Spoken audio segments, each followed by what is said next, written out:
Can you hear me? Okay, we're good. Okay. Okay, welcome everyone to the Live Lab. So we have people joining us online today. My presentation today is for Postdoc Appreciation Week. And the question that I want to try to explore together is the psychology of focusing on what really matters. So we're sitting in the Live Lab, which is a facility that's used for, among other things, studying things like attention. And we're at the beginning of the semester. How are people feeling right now? How many people feel already a little bit behind? Okay, pretty much everyone. And so if I could kind of verbalize the question that I want us to explore, it would be, how can I meet my work demands with my attention, time, and resources? But I think as a psychologist, I would throw in this point here that we all have limited cognitive resources, like our attention, and we obviously have limited time and resources. And I think it's true for all of us. It feels like we have these increasing work demands. So it's quite a challenge that we're looking at. And what I want to walk us through is kind of a common sense approach to how we could handle the pressures of life as a postdoc. So all of you are accomplished research scholars. And so what I want you to think about is applying the processes of focusing, problem solving, and restoration to the recurring problems that you're going to be facing as a postdoc. Okay, what do I mean by focus? I want you to imagine the following hypothetical scenario. Imagine that you're on an online meeting with Teams or Zoom, and there's a brand new colleague that you're speaking with and you're interacting with. And there's some sort of glitch, and then you're reconnected. But you've been somehow reconnected to a completely different person, okay? My question is, would you notice that you're now speaking to someone completely different? How many people say, yes, of course I would notice? Okay, it sounds like it's so obvious, but this is, believe it or not, the basis of a famous experiment that was done in 1998. This man is on the left. He's a confederate of the experiment. He is walking up to people on a busy street corner, engaging them into conversation for a few minutes. And at one point, there will be a distraction, and he is going to be swapped for another person. And one of the things that they're looking at is, will this man notice that he's now speaking to someone completely different? So let me show you a clip here. They've been speaking for a few minutes.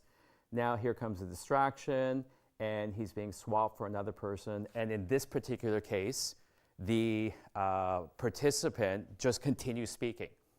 And you might think, well, surely that's just the exception to the rule.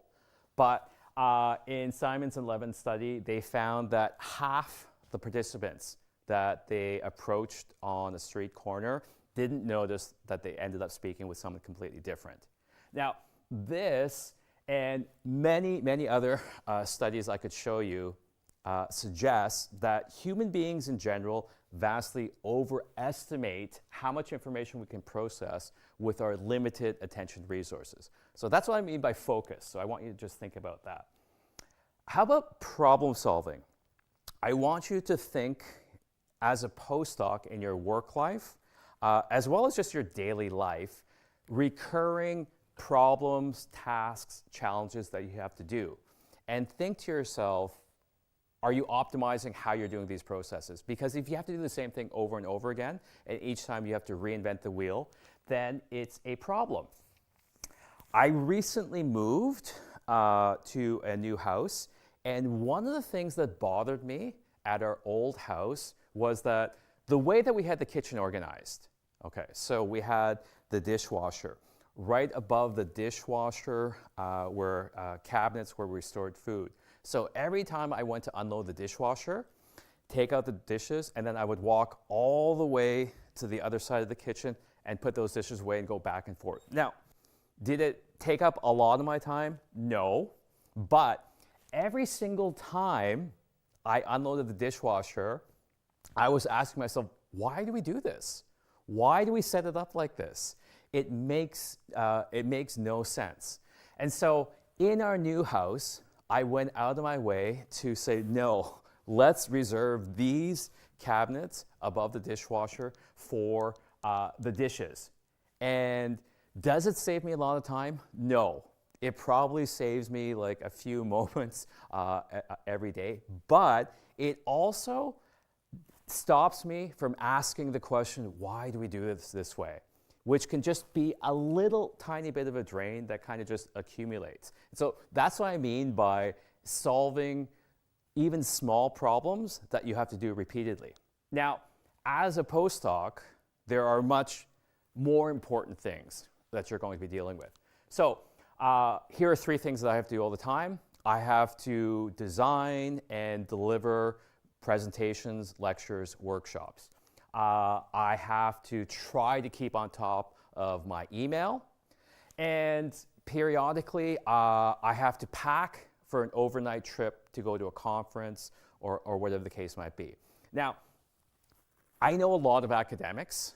For each of these 3 things, they feel really behind and they get really stressed about. So for example, how to deliver an effective presentation. One of the things we're going to do in this program, the McCall-MacBain program, is go over some methods and procedures for delivering effective presentations. And then it's something that you should have refined so that when you have this new challenge, here's a job talk coming, here's a guest lecture I have to give, you have a process that you can go through. If you're in the situation where you just have to drop everything, every time a new major project like that comes along, it's going to be draining. And so establish a process. Email. So I'm already a little bit behind on email. I try to stay on top of it. But one of the challenges I find is that, especially because I teach a very large course, I have to type the same things over and over again. For example, because it's such a large course, we have 3,000 students. I have an instructional assistant that works with me. There's a lot of emails that come to me that can be directly handled by our instructional assistant. And so imagine typing many times a day, thanks for your email. Actually, the person that you should be contacting is this person. Here is her email address. Here's her office hours. Here's when you could drop by to see her. Imagine just typing that over and over again. So I use a shortcut. So I use an app on my computer. It's called Type It For Me. And on a PC, I think they have one that's called Phrase Express. Any sentence, any paragraph that I found myself, you know what, I've typed this before. I'm going to have to type it again. I'll take some time and refine a very good version of that paragraph, one that I'll be very happy with, right? In this case, the shortcut I assign to it is XPSM. So I have all my shortcuts with the trigger X. And then PSM, what does that mean? For me, it stands for Please See Michelle. So she's the instructional assistant. So a student writes this email to me. I type XPSM. Thanks for your email.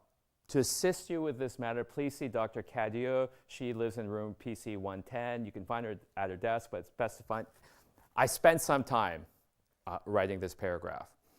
I have a shortcut for all of the commonly asked questions that I have. Can you supervise me? No, my lab is full, but I have it written out very nicely. Do you want to do a research collaboration? No, I don't, but very nicely. I get questions about how do you teach so many students at once? I have this perfectly written paragraph. I just type X intro psych, it pops up. Another really great thing about this is that it syncs with my phone, my keyboard. So when I'm on my phone, I could just pull up that keyboard, type in the shortcuts. I can write very complex emails with just a few keystrokes, right? So that's another example of identifying a recurring problem.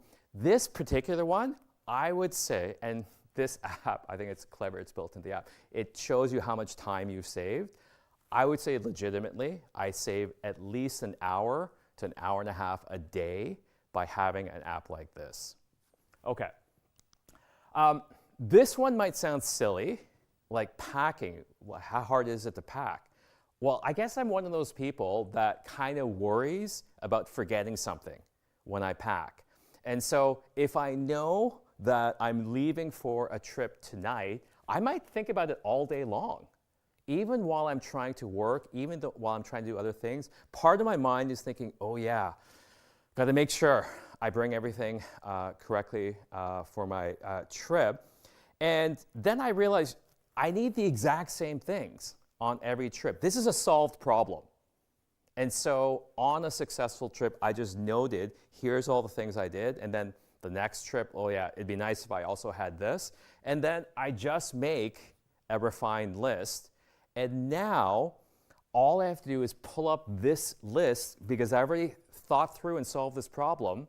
And then it literally takes me 5 minutes to pack, instead of like an hour and worrying and occupying my limited time and attention during the day.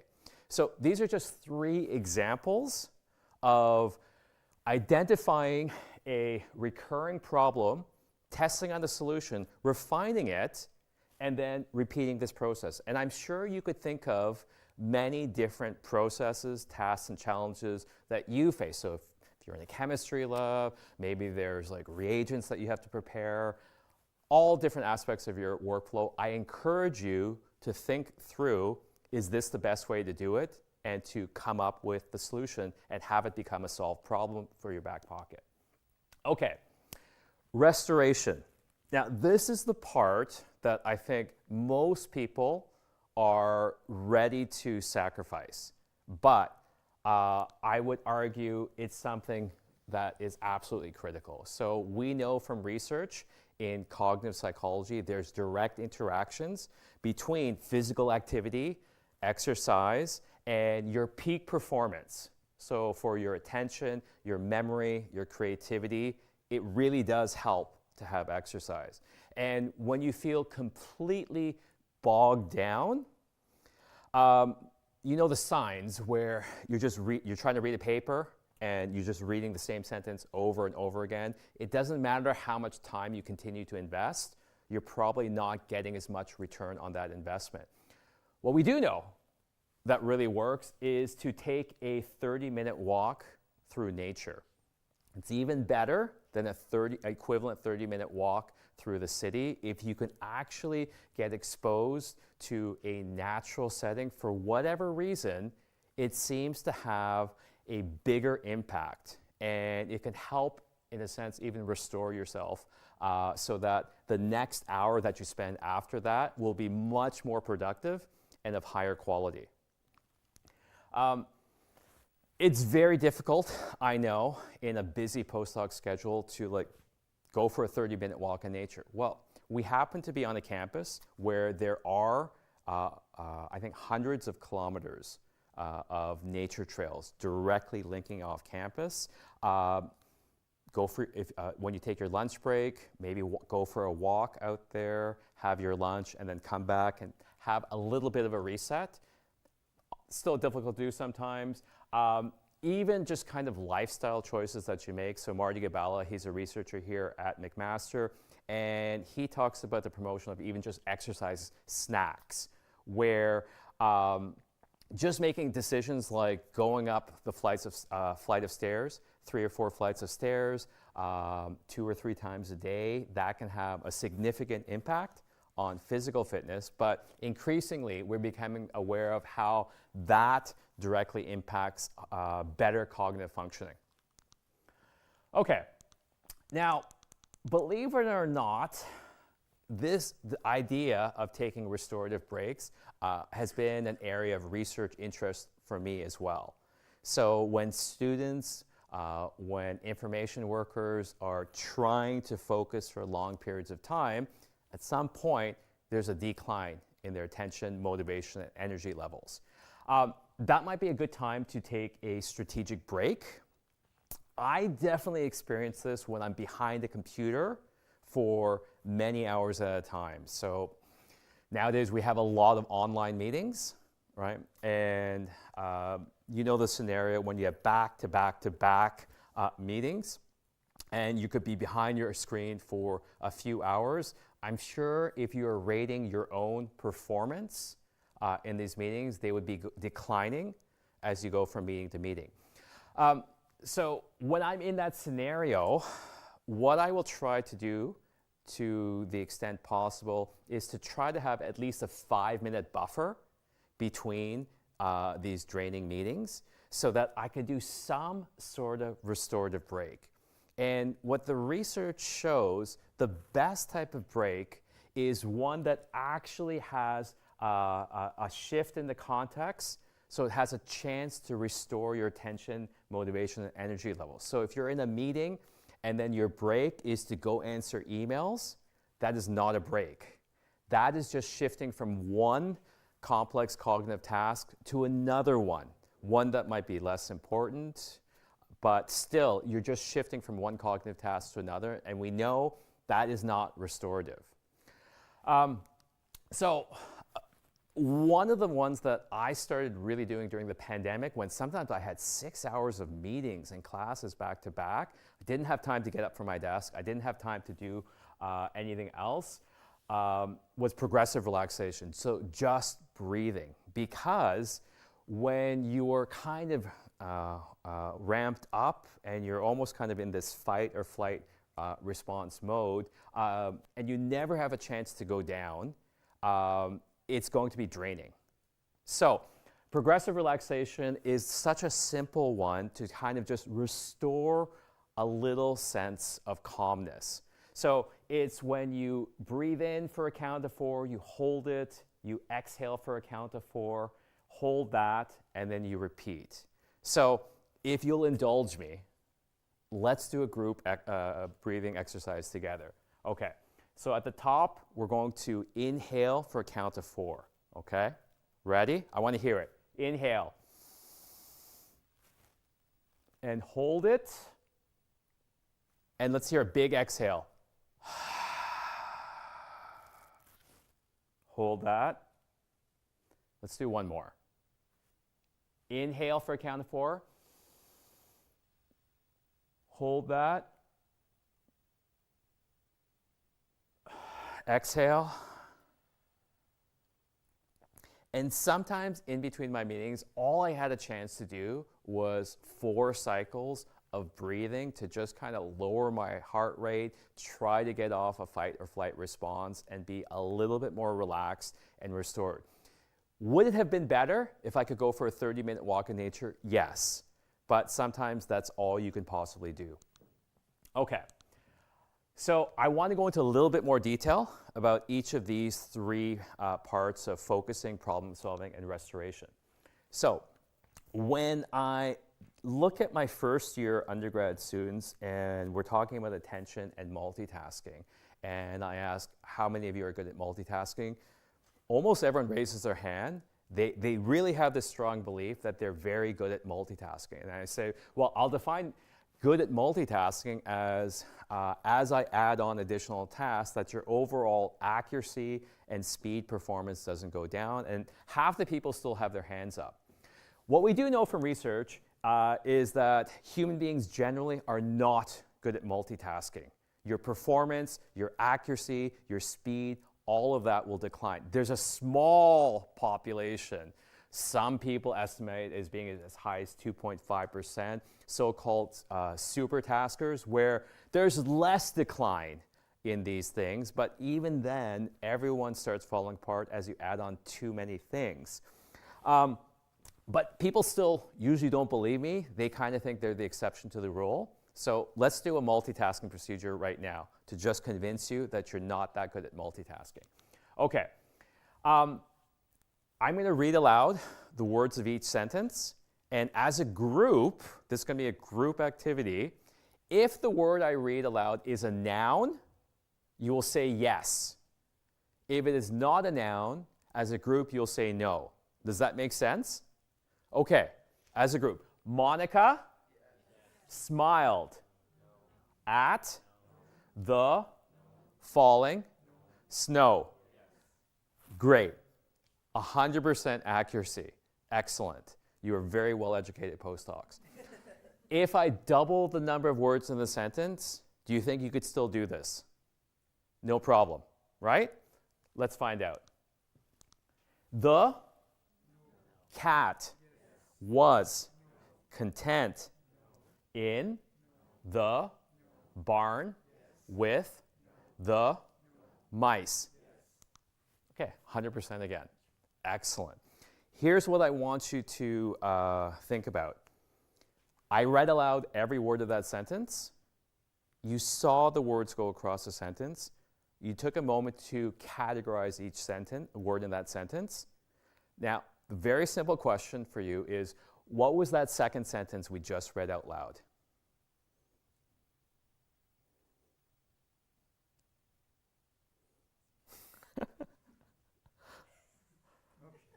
I'm sure you remember some parts of that sentence, but would you bet your receiving a grant on you getting that exact second sentence correct? It was 10 words. Okay, here was the sentence. The cat was content in the barn with the mice. Even though you had all the information across multiple channels, you heard the sounds, the words, you saw the words on the screen, you even categorized each word, it didn't mean that you were actually still paying attention to the content of that sentence.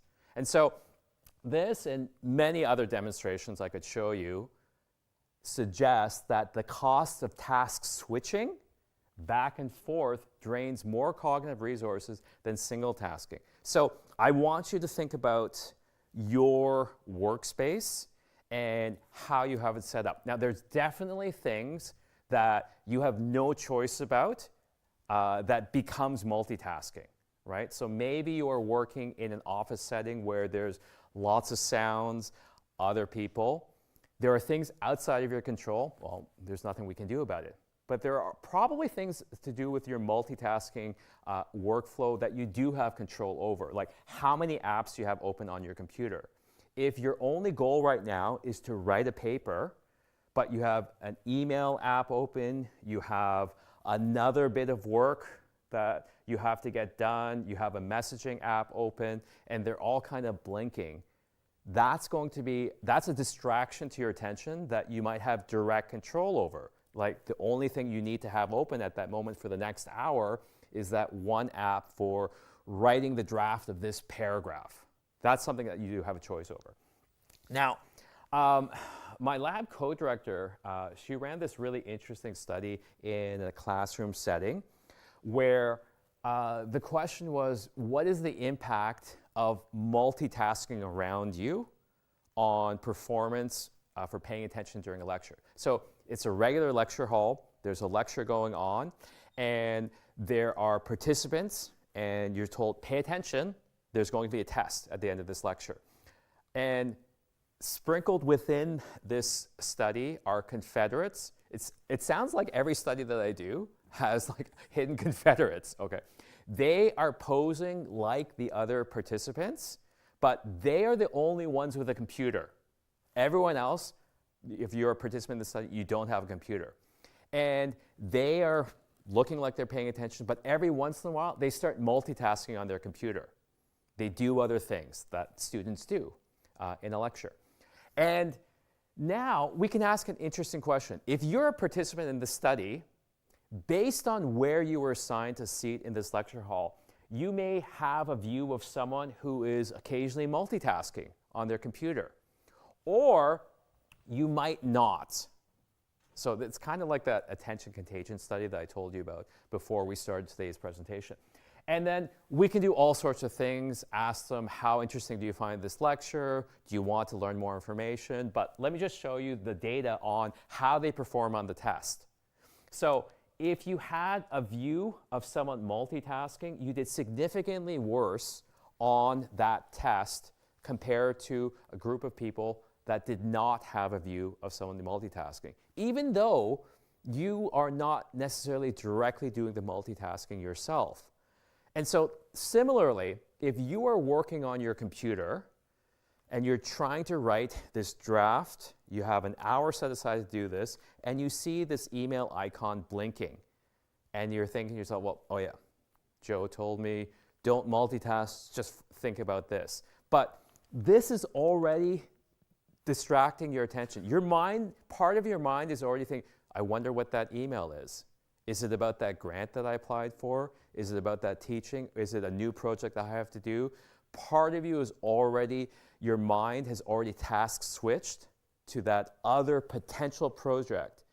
So that's what I mean by controlling things, that you can actually reduce the multitasking environment itself. Now, doing something like that, it does take self-regulation and willpower. And it's another thing that I talk about in my course with my first-year students. And lots of different factors that determine individual ability to just pay attention on this one task. Let's forget that immediate gratification from this reward, which could be even just answering an email, to focus on this task. Let me delay that for a later reward. There's some evidence to suggest that this becomes established somewhat early in life. Even as early as age 4, there may be some indications of what's going on here with your path towards self-regulation, delaying immediate gratification.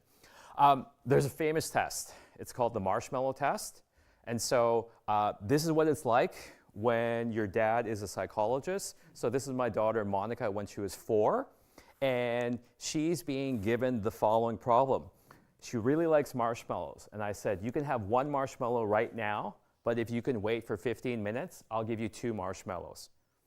And Monica was actually trained for 4 years prior to this test. The way that I trained her was that we would go shopping for groceries. And let's say we bought cupcakes.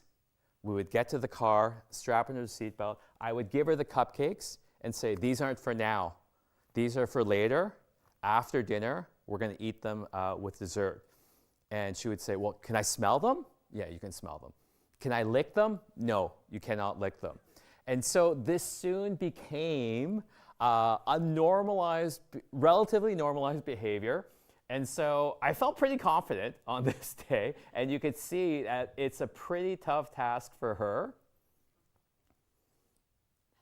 How am I going to survive the longest 15 minutes of my life? Almost slipped there. And there she goes, success. And so I tell my students, listen, if a 4-year-old can wait 15 minutes, maybe you can do, because the behavior of everyone in this room will directly impact the entire learning environment and how productive it can be. And the take-home message for you as well is that there are things that you could control in your environment. Those things you can control, optimize it so that you are single tasking, focusing on what you need to do. Other things, perhaps you can't control. Okay. I also study something called mind wandering. And what we do know is that as you're engaging in a very complex cognitive task, doing research, writing a paper, you might start off with 10 out of 10 for attention, motivation, energy levels, but it's going to start drifting at some point, right? So when you're reading the same sentence over and over again. Something that comes into play is just called mind wandering. So your mind will start just drifting to other things that you have to do. And this can be quite a challenge. So what I want you to do right now is like grab a piece of paper, or you can write it down on a pen, with a pen, old school. I want to do what's called a mind-sweeping task, okay? So have you ever had the situation where you wake up in the morning and you think of something you have to do, like, oh, I need to buy milk, we're out of printer paper, or maybe you think of a really clever research study that you want to do.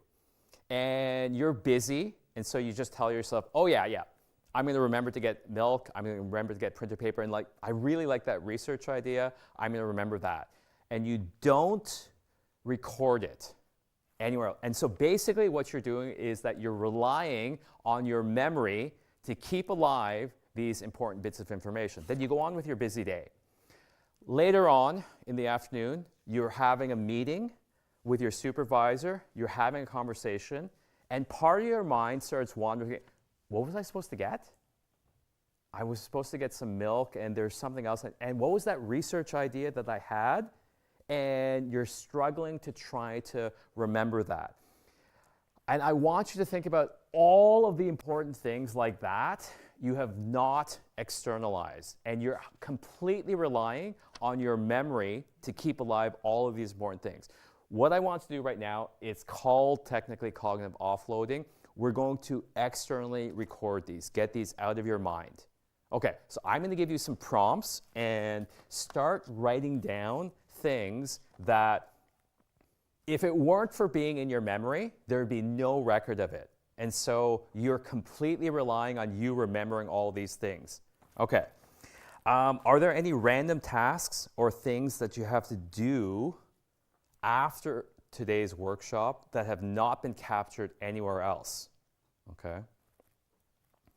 Yesterday, or even this morning, did you have any meetings, conversations, hallway discussions, emails, or phone calls where you said you would follow up on doing something, or you're asking someone else for a bit of information, and you kind of just left it there and told yourself, yeah, I'll remember that. I'll send them this protocol, or I need this for my experiment. When you think about your calendar, are there any meetings or events, presentations that you have not yet put into your calendar that you told yourself, yeah, I'll remember that on Friday at 2 o'clock, I'm meeting with this person or I'm phoning that person? Do you have anything like that you have not recorded elsewhere? Are there any social events, get-togethers that you have talked about with other people that you have not written down the details? Have you started any new work project where there are missing details or follow-up questions? When you think about your house, are there any repairs, equipment, cleanup that you've just thought about but not made a plan about? Is there anything unclear about your responsibilities at work, further training or workshops that you think that you need? Is all of your tech gear working? Are there any updates or repairs that you need to make? Are there fun things that you've talked about doing, like subscribing to or tickets or shows? Are all your finances in order, your banking, things like that? I'm not trying to stress people out. Well, what I'm trying to draw your attention to is that if you have all of this stuff just going on in your mind and you don't have it recorded elsewhere, I want you to think about how much that's taking away from your cognitive performance in the moment. So if you're trying to keep track of a dozen different ideas in your head while you're trying to watch a movie, it's very difficult to follow the plot of the movie. Okay, we just did that for really just a couple minutes. How many people have 5 or more items written down? How many people have 7 or more items written down? And how many people have 10 or more items written down? Okay, so what researchers have found is that most human beings, we can hold about 5 to 9 items in our working memory before things break down. And the larger task I want you to do is set aside an entire hour to fully flesh out this list. Because for most people, you might have find that there's over 100 different items that you are keeping alive in your memory that could date back to months, right? And a habit that I highly recommend that you do is every time a new task, a new idea, something like that emerges that's not relevant to the moment, externalize it. Put it down into a trusted notebook. What I like to do is I like to do it digitally. So on my phone, I could just dictate directly into my phone, remember, buy printer paper, milk, or remember this research idea, and completely externalize it so that you can use the rest of your resources to focus in on the moment. Now, you have to have a trusted place where you put all of this, because if you just record it and then nothing ever happens with it, you won't trust the system. And you're like, what's the point of doing this? I never do anything with this. We'll talk about that in a moment, but it's something I highly recommend that you do so that you can actually focus while you're trying to do the situation at hand. Okay. The next part of focus I want to talk about is having a mission statement.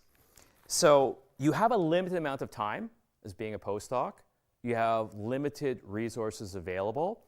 And a question at the very highest level is, am I optimizing how I'm using my time, my energy, and my limited resources? So one problem that postdocs have, I think, is saying yes to every single opportunity. So to give you an extreme case, I knew a postdoc who, during his postdoc, he had a dozen papers published. But he was the middle author on every one of these studies. And even though on the surface it seemed like he was productive, he published a lot of papers, what is he going to actually present at his job talk? What can he say is my story? Here is my research program that I will be bringing to this university. What he actually ended up demonstrating is like, look, I'm a very capable technician. I have a lot of these technical skills, and look what I produced. And so a mission statement, I think, is very helpful here for determining what do I want at the end of this program of research, which is ideally, here's my signature research or scholarly activity program that I will be bringing to the job market to get a tenure-track position, assuming that is your ultimate goal. Or is it the case that you're a highly skilled technician that did the next experiment that was written out in the grant from your supervisor? Okay, so to do that, thinking about your passion and your current abilities, your skills, are there things that you want to develop? So for example, if you want to do research and education, do you want to learn new skills in doing EEG? Principles, values, and then your final goal. So I'll give an example from when I first started in my position. I knew how to do research, obviously, but I knew nothing about actually running a lab. And so when I had a grad student, I had a research assistant, and I had a bunch of undergrads. And they all had really interesting ideas. And in the first year, I basically said, yeah, let's do that research study. Let's do that. And I had zero direction for the overall, well, what is my lab actually focused on? Because a lab is like running a small company. There are limited personnel, there's a limited budget, limited amounts of equipment, resources, and time. And so if you say yes to every single research project, you'll end up, as I did, where we were doing a number of experiments very poorly. And so at the end, I mean, what is the point of this data? How can we even interpret this data? And so you have to have some sort of criteria for being selective. For example, one of the first questions that I ask is, if someone proposes doing an experiment, I have to consider from a management level, how much of our lab resources will this particular study take? How much of our budget, our equipment, our personnel, our time? If it's a project that's going to take 10% of all of these resources, you better think about that, because you can only run 10 such experiments effectively for the year. And so that is a very important question to answer. And then how can you make a decision like that? Well, first of all, you have to know what your research program stands for.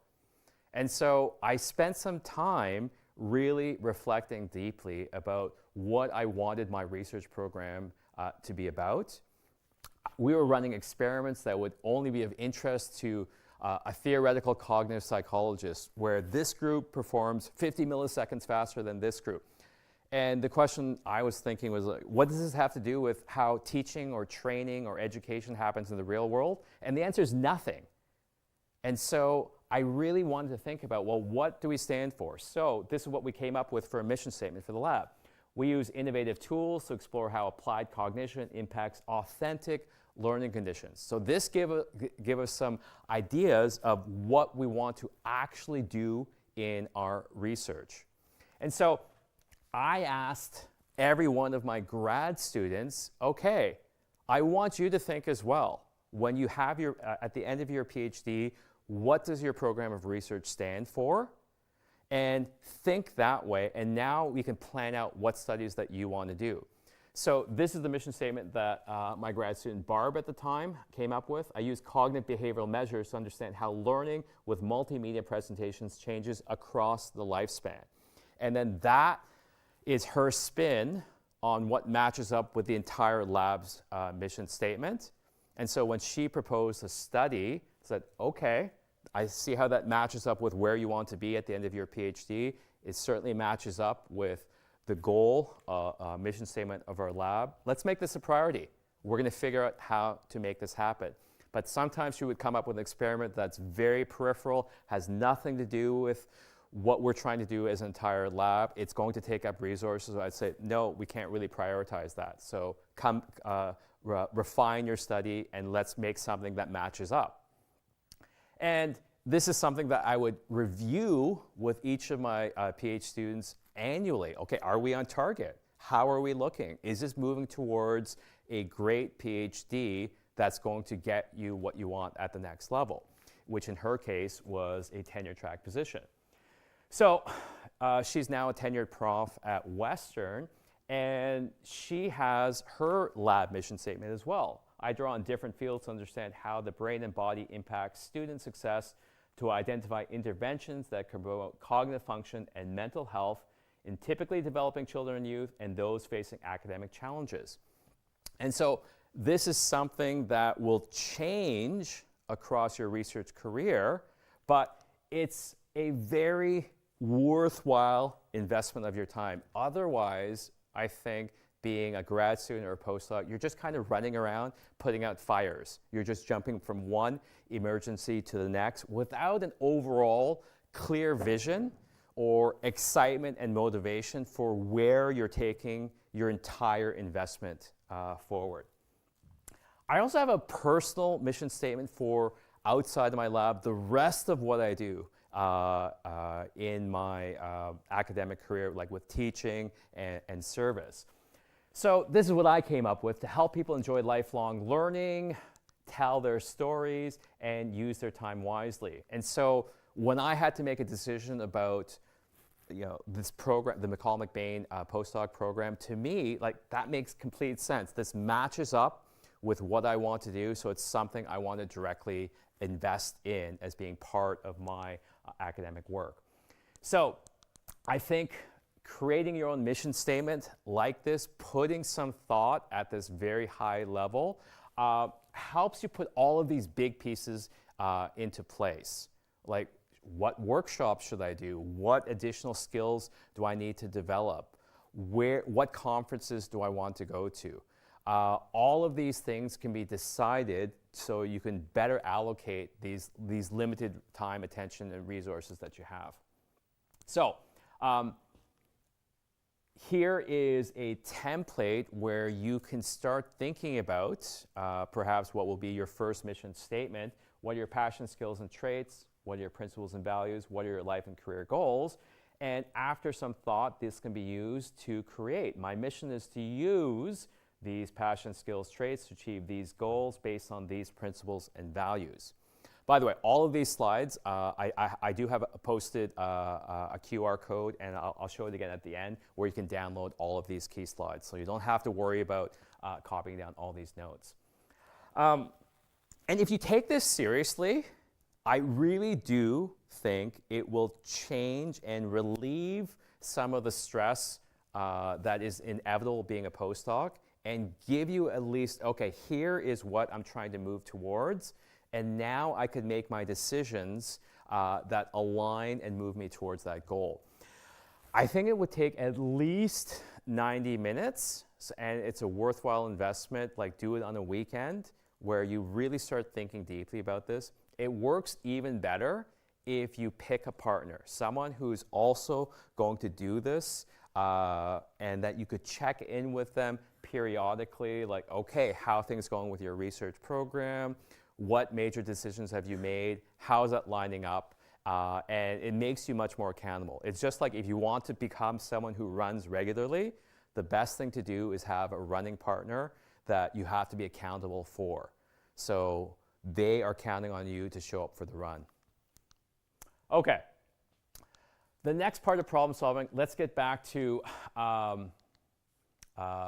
of the challenges that you might face. I'll give myself an example. So I work from home, usually 1 or 2 days a week. And part of the challenge from working from home, I think, is that I can just get bogged down in everything that's happening around me, all the home activities I have to do. I'll start mind wandering. I'll start seeing dirt, like crumbs on the carpet, and it's like, oh, that'd be much more productive if I start vacuuming this instead of doing my work. I can get distracted. Other things, when kids, my spouse comes home, interruptions from room and family. Okay, so how do I solve these problems? So first, I can sometimes fall into what I would call this productive procrastination state, where, especially if it's something that I'm kind of dreading to do, typically it's if I have to write some sort of report, like or working on a committee, it's my least favorite thing to do. And I can always find other things to do instead of that, like including vacuuming or anything, right? Sometimes also in the middle of it, I could convince myself, I just got to look up this one thing on the internet, right? And like, imagine I need a picture of a dog, and I need a picture of a dog wearing glasses for this one slide. And I could convince myself, yeah, I can do that. And then I'll go online, no, not that one. No, I'm going to use AI to generate a better one. And I could probably fill an entire hour by just doing this one meaningless task. I could probably even convince myself at the end of that hour, like, phew, got a lot of work done, where I didn't really. So how do I solve that problem? I found that the best thing I could do is actually turn off the Wi-Fi on my computer. Like, I know it sounds extreme, but that's the extreme I'll go to. And then every time I think of something I need the internet for, to look something up, etc., I will write it down. And then if I have an hour allotted to finishing out an outline for a presentation, at the last 15 minutes or so, 10, 15 minutes, I'll turn the Wi-Fi back on and go through this list of things that I thought was so important to do. But for the bulk of that time, I've actually got the work done. For me, I found that actually works. You might be different. Okay. Also, the interruptions. So how many people here have an office space that's open? And one of the challenges is people coming to interrupt with you, chit-chat with you. How can you take care of that? Well, one of the things that you might consider doing is signaling to someone else, I'm in a deep work stage. Like, I don't really want to be interrupted right now. You can put on headphones, etc. Sometimes that still doesn't work. Someone might come up to you and say, hey, do you know where the stapler is? And you're in the middle of writing something. The worst thing would be like you're in this flow state where the words of the grant are just flying out. It's almost writing itself. Or you're processing a spreadsheet and then someone comes to interrupt you. And then it breaks that flow state. Now, what can you possibly do there? Before you address that interruption, one of the things that I find that's very helpful is to write down what you're thinking in the moment.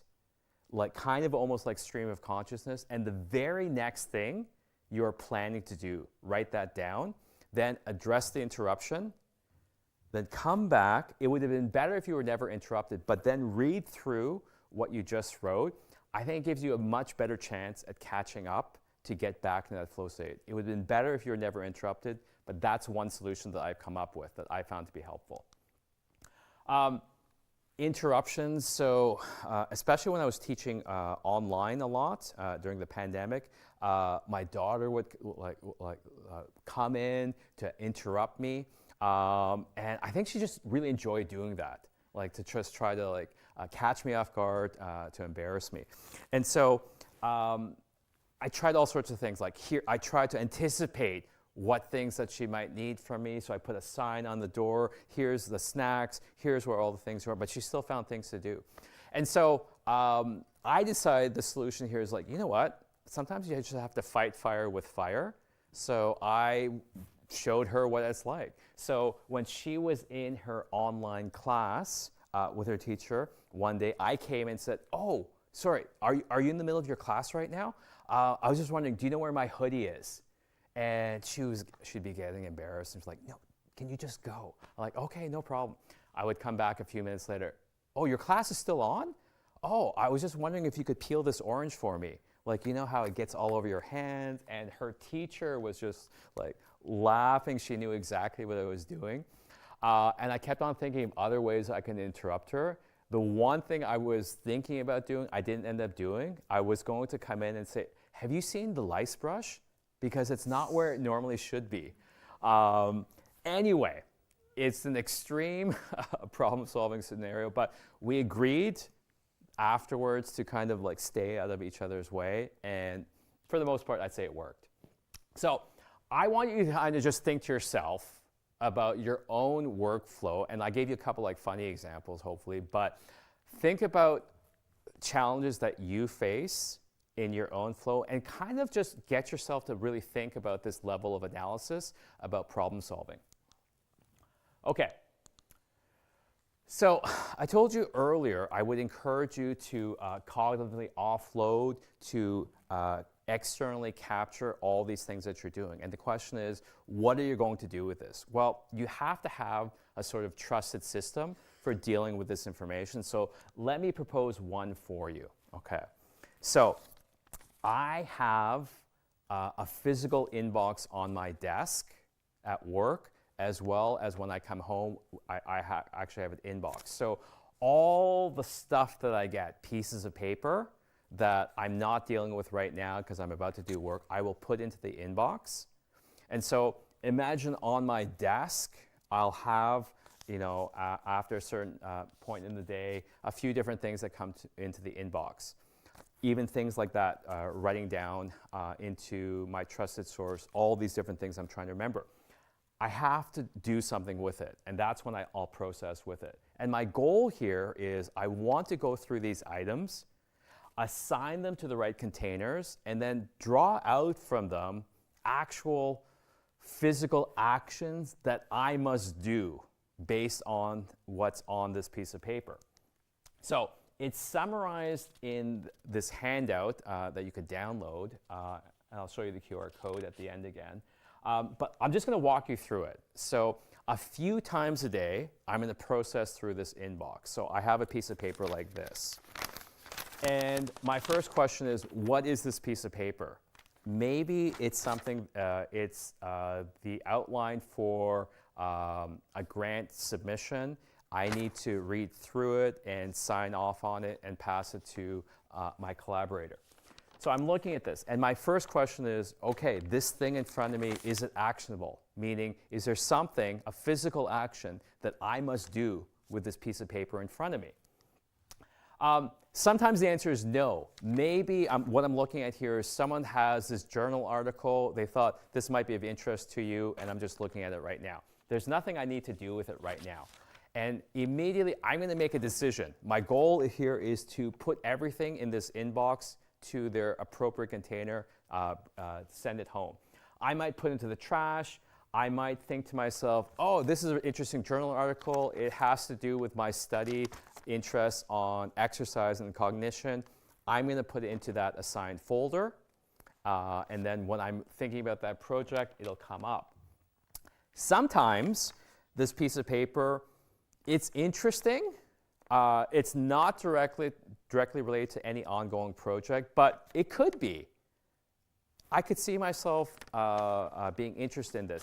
I will put it in a folder called Someday Maybe. And about once a month, I will go through the Someday Maybe folder and go through this exact same process. And every once in a while, I'll come across something again and think, oh yeah, that really is interesting. Now I can see how this connects to this project that I'm doing, or this new research collaboration idea, or whatever the case might be. And sometimes some really interesting connections have incubated over time. Now, I've made reference to physical folders, but whatever the physical folder is, I will make the digital folder the exact same title so that there's no confusion. Okay. Sometimes this piece of paper that I'm processing through right now, there is actionable items. There's something I need to physically do, and it can be multi-step. And the question is, what is the very next thing that I need to do with this piece of paper that will move the project forward? Maybe it actually just needs my signature, okay? And my question here is, the very next thing I have to do right now, will it take me less than 2 minutes to do? Okay, if it's a brief paragraph, I can read it quickly. Yeah, that looks good. I could sign off. If I could do that in less than 2 minutes, I will do it right now and then put it into the outbox, send it off to the right person. Okay. More often than not, I can't do this in less than 2 minutes. It's going to take me some time to do it. And that's when it's very important for you to have a rough idea of how long it takes you to do the most common tasks in your day. How long does it take you to read a journal article? How long does it take you to write a reference letter? How long does it take you to plan out a presentation? How long does it take you to write back comments to an undergrad researcher's proposal? How long does it take you to do that? Because the answer cannot be just however long it takes, I'll just spend all day doing that, because you have so many different things you have to do. You have many recurring tasks that you should have a rough idea of how long it takes to do. If you have no idea, you should figure that out. So for about 1 week, figure out how long it takes to complete your common tasks. Because at this point, imagine that this is a request for me to review a journal manuscript that's going to be published.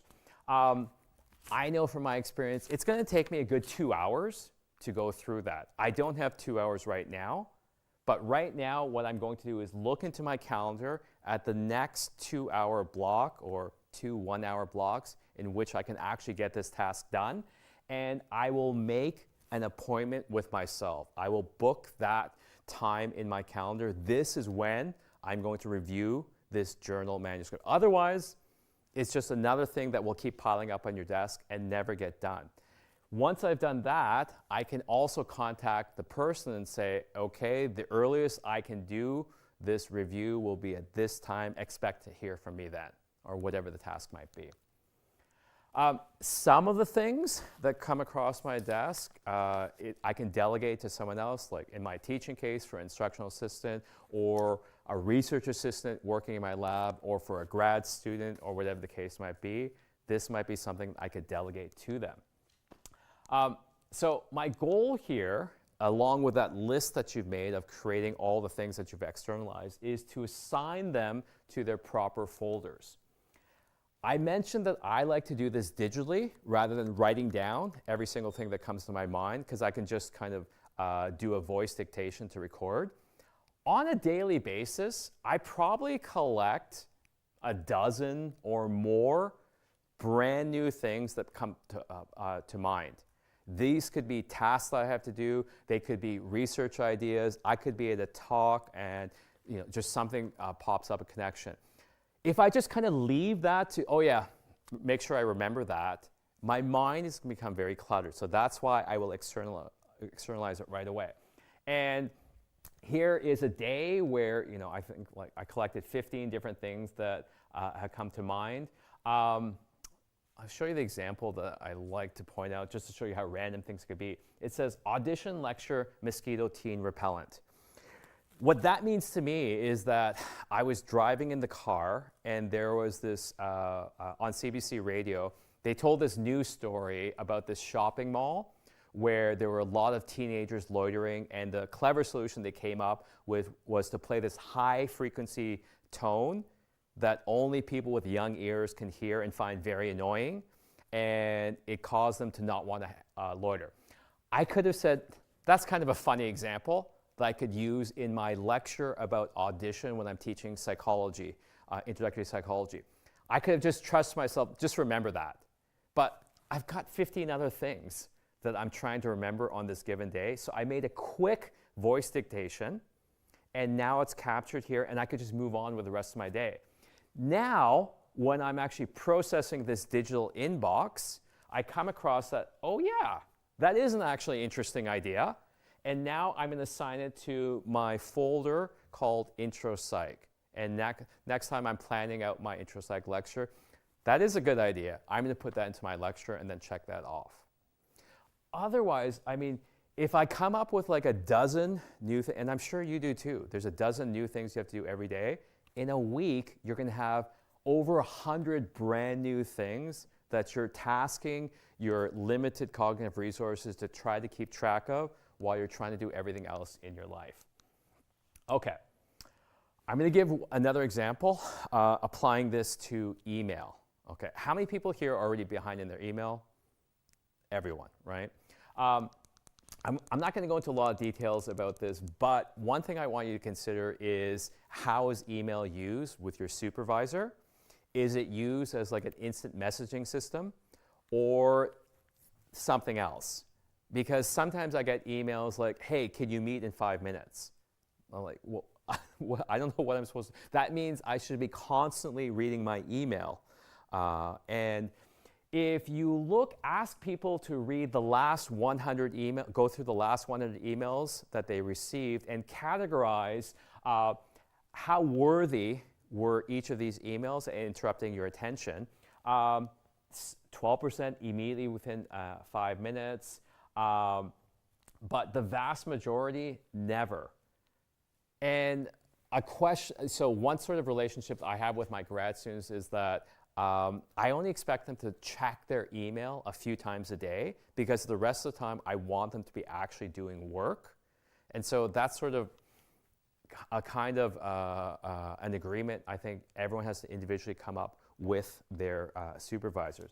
Because if a person is constantly reading their email, that means they're probably not having a chance to devote to getting their quote-unquote real work done. So personally, I will check and process through my email probably 3 or 4 times a day, and it's not the first thing I do. I will always try to get some work done, and then I'll check it on email. What is processing? It's just another inbox that you're clearing out. And the most efficient thing to do, possibly, is to make a decision as soon as you read the email. What a lot of people do is you have this thing called inbox. You're reading email, you read this email, and you think, yeah, I don't even know what to do with it. Forget it. And you read the next email.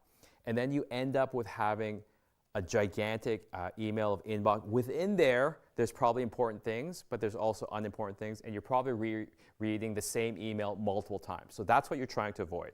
So every time you read an email, make some sort of decision. Delete the email, delegate it to another person that is responsible for it, respond to the email, defer if there's a major task that's being asked that you have to come up with a schedule, but get back to them. Or sometimes people just want to know, when can I meet you?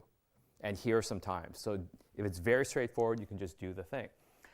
About, I'd say, at least a third of the emails I get, I can immediately delete or archive it. I have no need for it anymore. If I want to be safe, I will archive it. I can always look up that email. About 10% of the emails I get, I can delegate, for example, in my case, to instructional assistant or a lab manager. Actually, this is the person that can give you all the things that you want. Or I can respond. So a person is asking me, hey, I'm working on the new annual report and I could use your help. Can you work on drafting the template? At this point, I usually spend only about 10 minutes trying to process through my inbox. What this person is asking me to do will take more than 2 minutes. I can't possibly do this right now. And so I will look into my calendar to find when I can actually do this task, and I'll have a rough idea of how long it will take to do. So this student is asking me for a reference letter. I know it'll take me about a half an hour to do it. I can't do this right now. Look in my calendar. Oh, Friday afternoon at 2 o'clock, that's when I'm going to book into my calendar when I will write this reference letter. I could write to this student and say, I can't do it till Friday afternoon. You can expect to hear from me after that. I will move that email to a folder called Action. And I know that any email in the Action folder is some sort of task that I have scheduled into my calendar that I can't do at this moment. It's very important to not let this Action folder just become a brand new inbox that you just lazily put everything into. And instead of having one folder that's just inbox, I like to think of the inbox as being almost like an emergency room, waiting room, and you're the triage nurse, and you're just assigning the emails to their correct place. You don't want them to linger on. Action required then is all the emails that I have something planned into my schedule based on that email. Archive, where most of my emails go. A waiting for folder. So whenever I delegate or I'm waiting on something from another person, I will move it to the waiting for folder. I have another little trick that I use. So a lot of email programs have built-in rules that you can create. Whenever I BCC myself on an email, so I'm replying to this person, wondering when you could return the book I lent to you, anything that's BCC to myself will automatically move to this waiting for folder. And one of my habits is at the end of the week, I will go through this waiting for folder to see if the person has done what they promised to do. If not, as appropriate, I might send a reminder.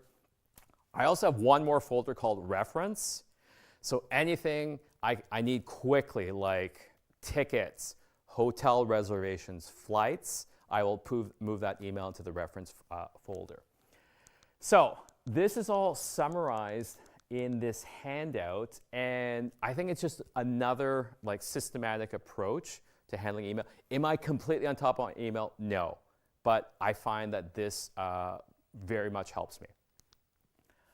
So as your homework assignment, if you have just one folder called inbox and there's hundreds of emails into it, it might be worth your while to invest in having this organizational system. Okay. The last part I want to talk about is restoration. And having in these scheduled breaks, I think is very helpful for improving your own productivity. And I talked about having a restorative walk in nature being the best thing that you could do, but it's also kind of decisions that you make about your workflow. And I'll give you another example from my life. So when I'm hiring new teaching assistants for my course, we typically get 200 applications for 20 new spots, and we interview the top 50 and rank order them. The way that I used to run these interviews is that for 2 weeks straight, every half hour, a new candidate would come in. They would sit across from the desk. I would ask them some questions to get to know them, and then they would do a teaching demonstration, and then the next person would come. And as you can imagine, it's kind of draining. And then by the afternoon, I bet my performance as an interviewer was going down. But to kind of just thinking about, getting physical activity built into your day, I realized that the first part of the interview where I'm kind of getting to know them, I'm asking similar questions. We don't have to be behind a desk. So I turned those into walking interviews. So the new candidate comes in, I'd say, grab your jacket, let's go for a walk around campus, and I would ask them the questions.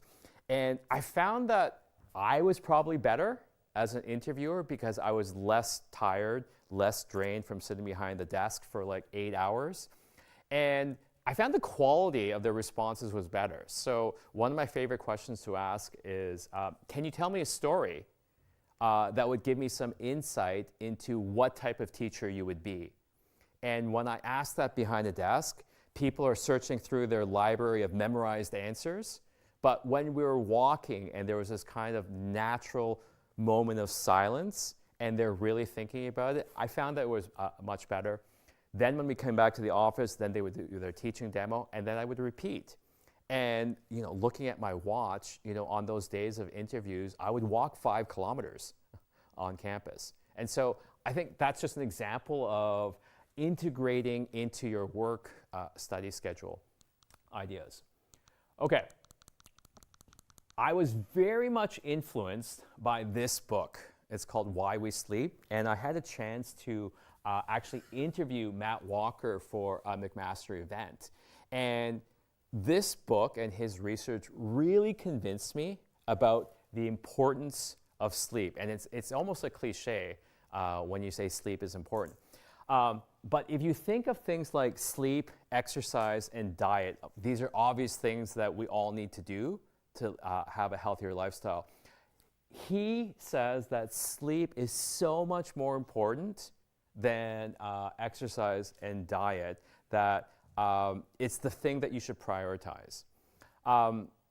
Many different things I learned, but one of the things I learned is that you might be familiar with sleep cycles. We go through 90-minute phases of sleep. There's a non-REM, and then there's a REM stage, rapid eye movement. The REM stage turns out to be very important for a number of things, like maintenance of your brain, memory consolidation, all sorts of things. And the amount of REM sleep increases across the phases of your evening. And so when you cut out the last phases of sacrificing your sleep, you're cutting out the highest percentage of REM sleep that you would normally experience. And we know that disrupting that REM sleep really makes you feel more tired, less alert, and interferes with your cognitive functioning.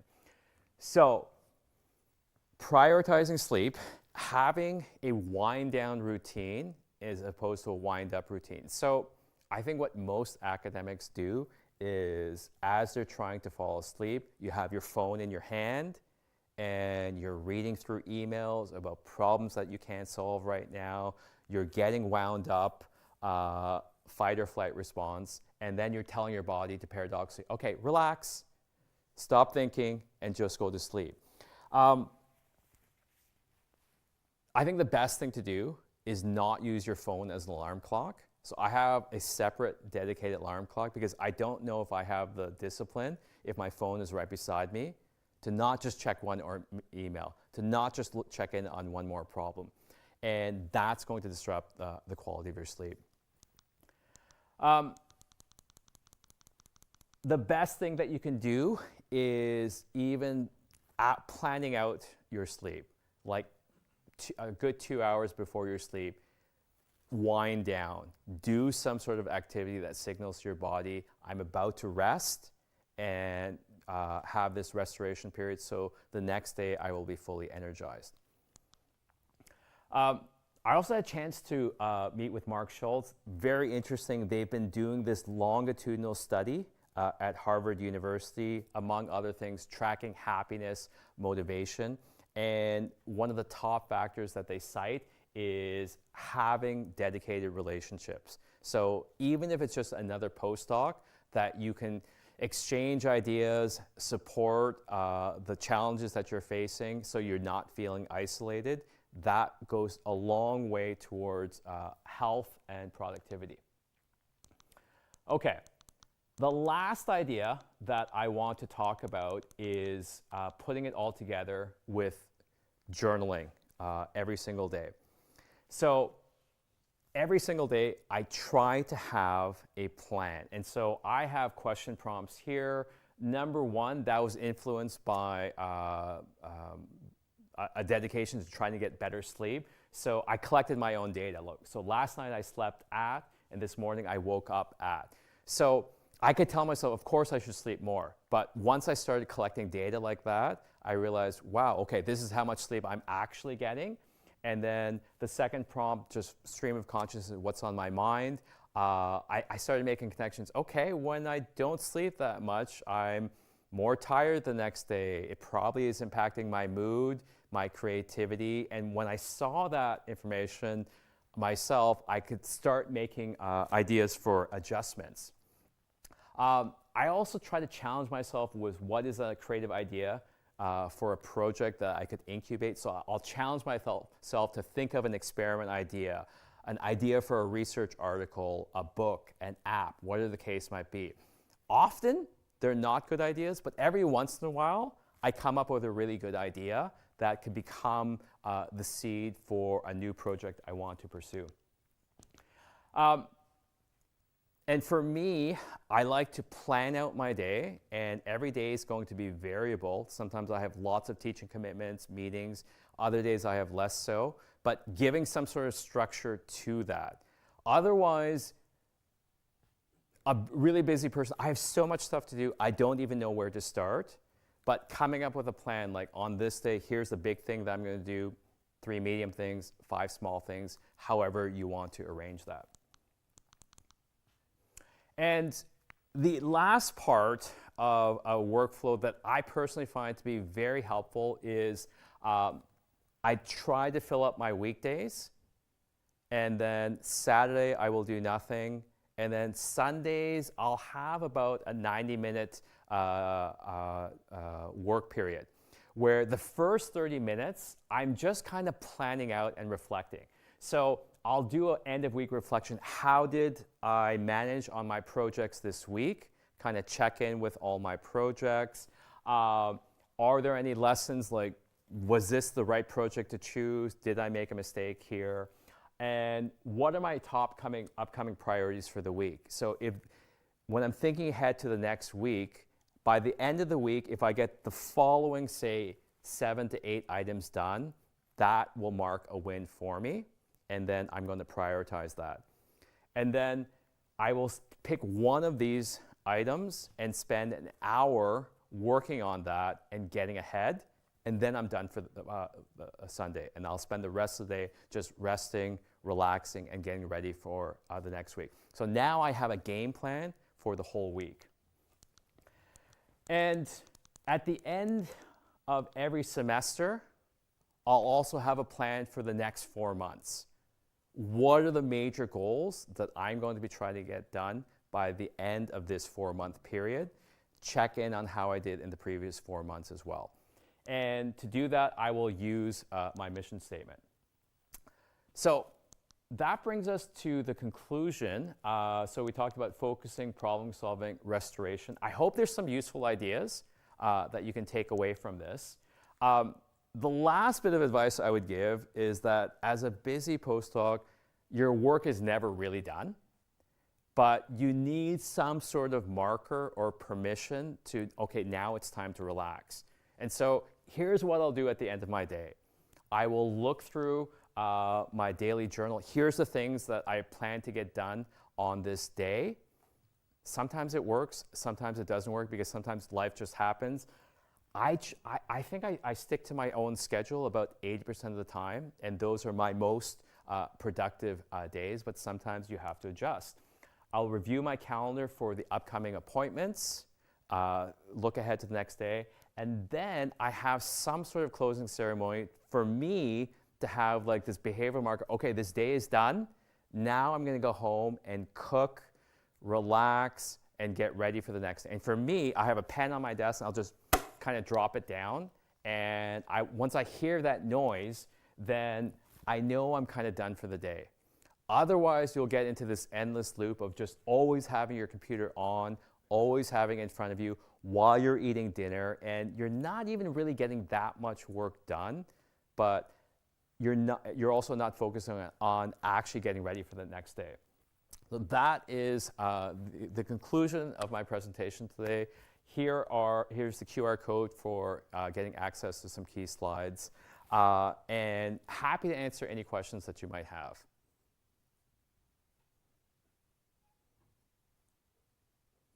Yeah, go ahead. Yeah, so thank you very much for the presentation. Excuse me.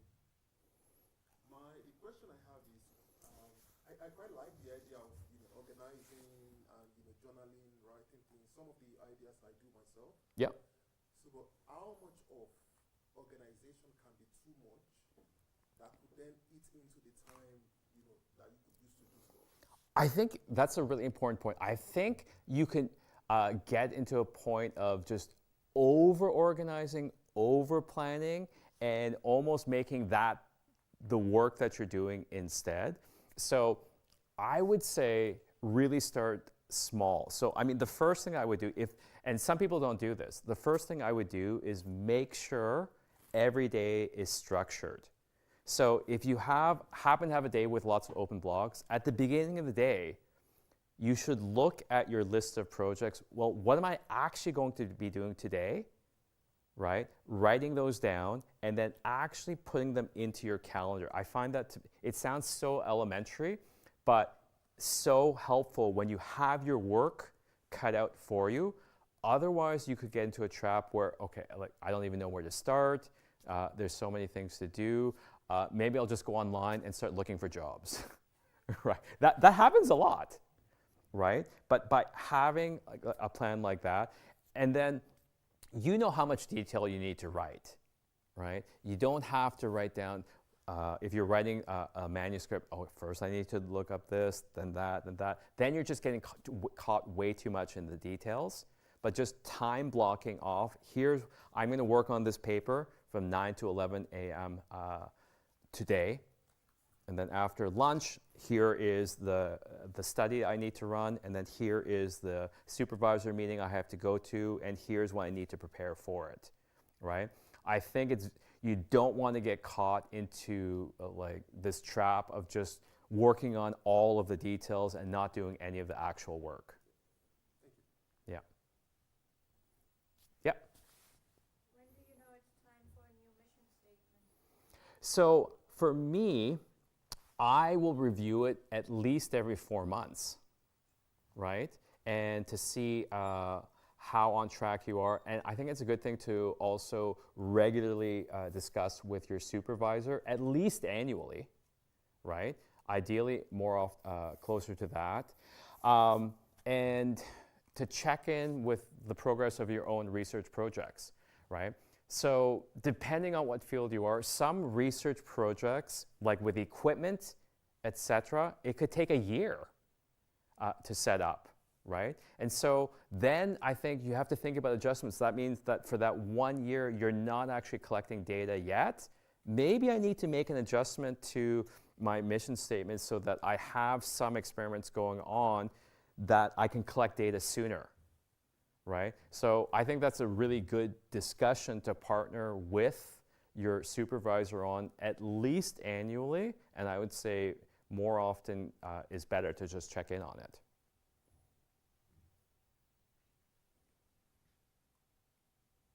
Yeah. Do you have any suggestions for people who has like family and pets?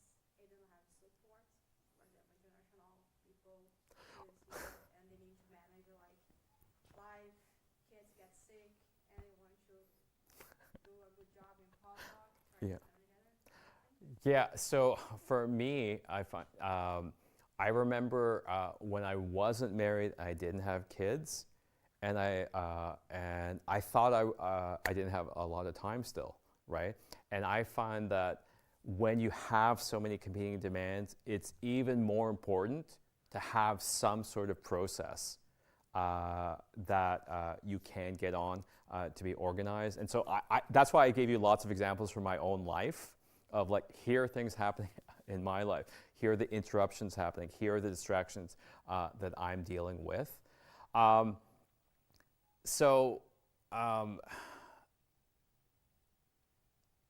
other thing too is that when I give a presentation like this, sometimes people think, okay, you must be so organized and just so on top of everything.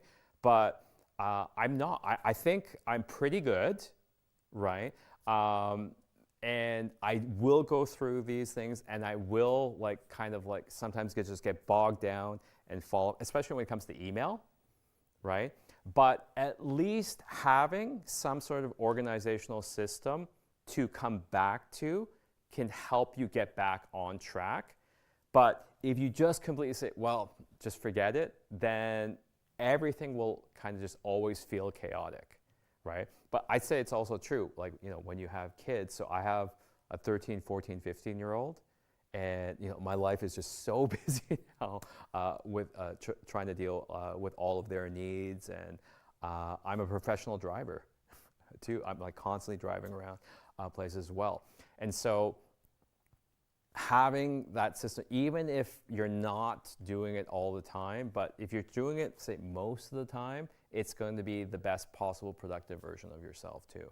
But I sympathize with you, for sure.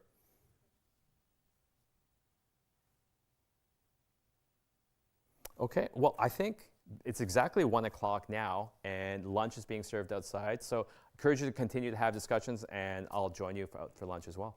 Thank you.